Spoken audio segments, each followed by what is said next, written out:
Have you ever wondered how a country can take thousands of different schools, public, private, religious, you name it, and try to create one single unified education system for everybody? Well, today we're diving into a really ambitious attempt to do just that in Pakistan. And that's the million-dollar question, right? Just imagine trying to bring all these schools, each with its own way of doing things, its own history, its own traditions, all under one umbrella. It's a massive undertaking, and it's the puzzle at the very heart of what we're talking about today. So, to really get why this new initiative is such a big deal, you first have to understand the problem they're trying to solve. For a long time, Pakistan's education world has been, well, fragmented. It's been running on three completely separate tracks. So what are these three tracks? First, you've got your state-run public schools. Then there's a huge, booming sector of private schools. And third, you have thousands and thousands of Islamic religious schools, which you'll often hear called seminaries. Each one has been doing its own thing, with different goals and curriculums, and that's created a pretty deep divide in education across the country. Okay, so to deal with this fragmentation head-on, the Pakistani government decided to try something new. They launched a new agency, and that's the focus of our explainer today, the DGRE.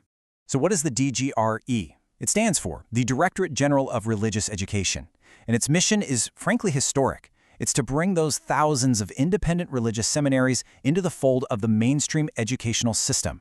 This has never been attempted on this scale before in Pakistan. The whole thing kicked off in December 2019, and it had two main jobs right out of the gate. First, to create a formal registration process, to just get a handle on how many schools are out there and where they are. And second, to be a facilitator, a kind of bridge between the government and these schools. As for who's been steering the ship, the agency started off under Dr. Ghulam Sarwar Jamali and is now headed by Major General Ghulam Kamar. But let's get beyond the official titles and dates. What's the real philosophy here? What's the big picture goal of this massive effort to integrate all these schools? This quote really gets to the heart of it. The idea isn't just about getting schools to sign a piece of paper. It's about providing equal opportunities for every single student. And, crucially, bridging that gap between religious studies and modern subjects, like science and math. It's really about leveling the playing field. Of course, you can't run a nationwide project like this from a single office in the capital. A mission this big needs a real presence on the ground. So how did the DGRE actually set itself up to take on this huge challenge? Well, the rollout was pretty strategic. They started, logically, with the headquarters in the capital, Islamabad. Then they opened their first regional hub in Lahore. And from there, the network just took off, expanding to 16 offices to cover the entire country. All right, so with this national network all set up, the DGRE got down to its first major task, registration. So let's take a look at the numbers, because that's where you really start to see the initial impact. This chart right here really puts it all into perspective. On the left, you've got the estimated number of seminaries in the country, a staggering 35,000.